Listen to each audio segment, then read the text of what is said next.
വനദിന വാരാഘോഷം സംഘടിപ്പിച്ചു. വനം വകുപ്പും Adoor bishop Moore college for hearing ഇംപെയർഡും നമ്മുടെ കായൽ കൂട്ടായ്മയും സംയുക്തമായാണ് വനദിന വാരാഘോഷം സംഘടിപ്പിച്ചത്.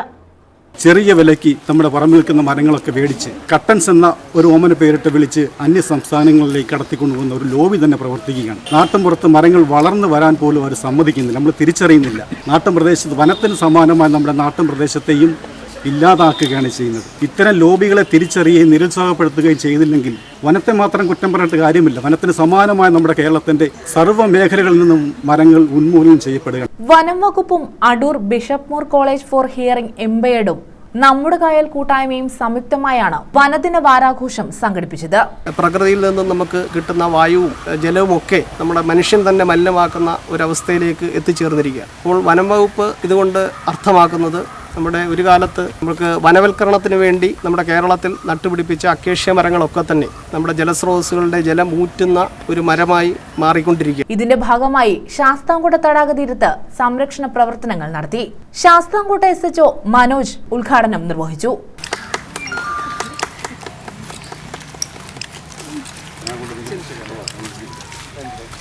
വനവൽക്കരണവുമായി ബന്ധപ്പെട്ട് ഒരുപാട് പ്രവൃത്തികൾ നടന്നു വരുന്ന ഒരു സ്ഥലമാണ്.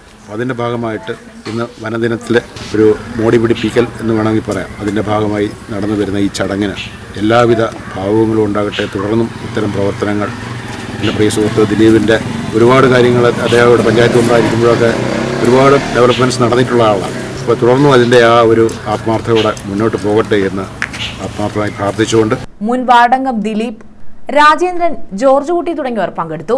കഴിഞ്ഞ വർഷവും ശാസ്താംകോട്ട കായലിൻ്റെ അതിൻ്റെ ശുചീകരണ പ്രവർത്തനങ്ങളിൽ പങ്കാളികളാകുവാൻ ഇവിടുത്തെ സന്നദ്ധ പ്രവർത്തകരുമായി ഒരുമിച്ച് ചേർന്ന് പ്രവർത്തിക്കാൻ സാധിച്ചു. ഇപ്പോഴും ഈ വർഷവും അങ്ങനെ കടന്നു വരാൻ ഒരു അവസരം ഞങ്ങൾക്ക് ലഭിച്ചല്ലോ. പ്രകൃതിയോടുള്ള കുട്ടികൾ നിശബ്ദരാണെങ്കിലും അവരോടുള്ള പ്രകൃതി വിചാരങ്ങളൊക്കെ വളരെ ശബ്ദമാനമാണ്. ഒത്തിരിയേറെ കാര്യങ്ങൾ സ്കൂളിലും പരിസരങ്ങളിലും പരിസ്ഥിതിയുമായി ബന്ധപ്പെട്ട് ഈ നാളുകളിൽ ചെയ്തുകൊണ്ടിരിക്കുന്നു. News bureau, Sasthamkotta.